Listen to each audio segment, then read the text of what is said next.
Salut tout le monde, j'espère que vous allez bien. Je suis super contente de vous retrouver pour vous proposer aujourd'hui la recette du gâteau nantais. C'est un gâteau super simple à faire qui est assez riche puisqu'il est composé de beurre mais également de poudre d'amande et il est plutôt bien parfumé en rhum. Il va y avoir également sur le dessus un glaçage. C'est vraiment un gâteau moelleux qui est super bon. Moi j'adore, c'est tout simplement une tuerie. Bien sûr, il faut aimer le goût de l'amande et du rhum. J'espère en tout cas que ça va vous plaire. Je vais vous montrer toutes les étapes en images. C'est d'une simplicité enfantine, je vous assure. Et vous allez kiffer, j'en suis sûre. Allez, c'est parti, on y va.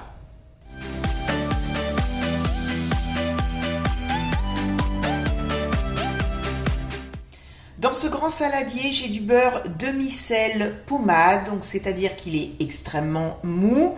Je vais y ajouter du sucre de canne blond et je vais mélanger ces deux ingrédients avec mon fouet électrique. On peut bien sûr utiliser un fouet manuel si on le souhaite. Moi, j'ai pas trop envie de me fatiguer, donc ce sera électrique aujourd'hui. J'ai fouetté le beurre et le sucre pendant une bonne minute jusqu'à obtenir une jolie crème. Je vais maintenant ajouter des œufs à température ambiante. Je vais les ajouter un à un en mélangeant bien avant d'ajouter un autre œuf.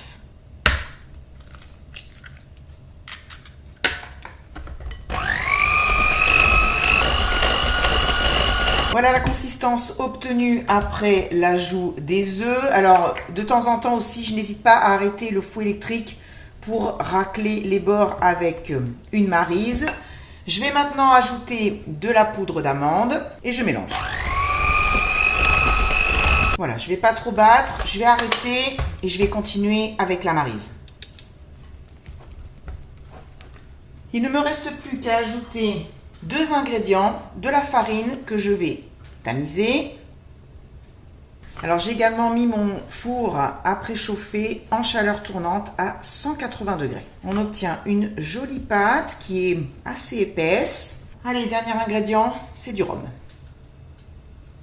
Alors si vous ne voulez pas utiliser de rhum, vous pouvez le remplacer par de l'extrait de vanille liquide ou pourquoi pas un petit peu d'extrait d'amande amère à doser vraiment avec précaution parce que c'est assez fort, ou sinon de l'eau de fleur d'oranger si vous aimez. Voilà, il y a différentes possibilités, mais le gâteau nantais eh bien, est un gâteau fait avec du rhum.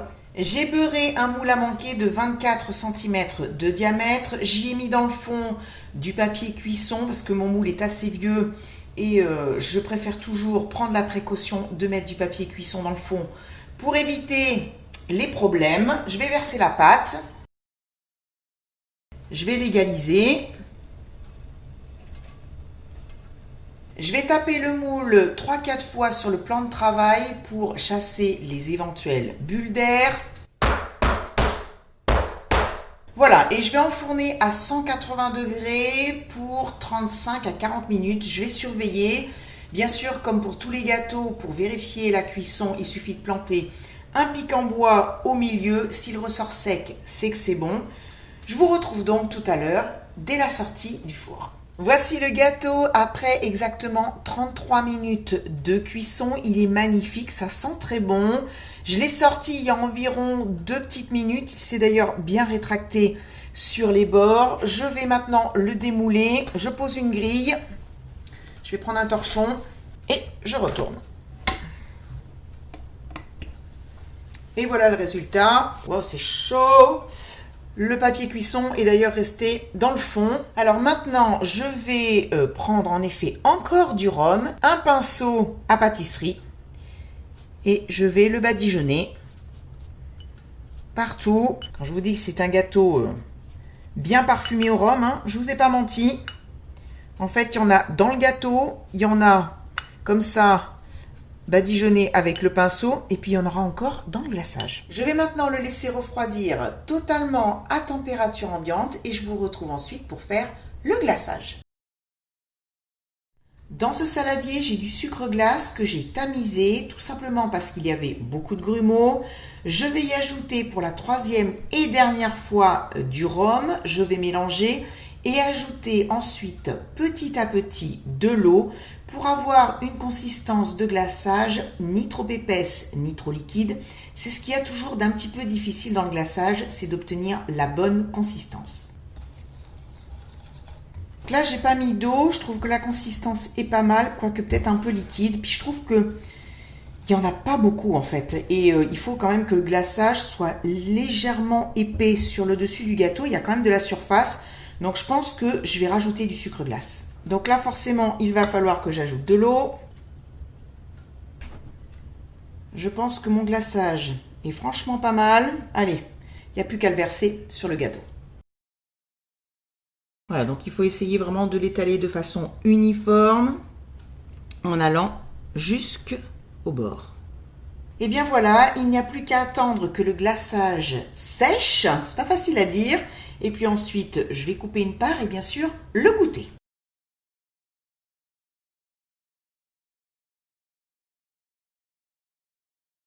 Il est temps pour moi de goûter ce gâteau nantais.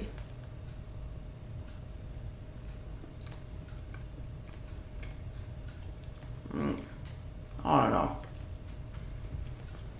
Qu'est-ce que c'est bon. Je vous le disais dans l'intro, c'est une tuerie. Je confirme, c'est une tuerie. Le gâteau est super moelleux. On a un bon goût de rhum. C'est pas trop fort, mais on sent le rhum. Hein.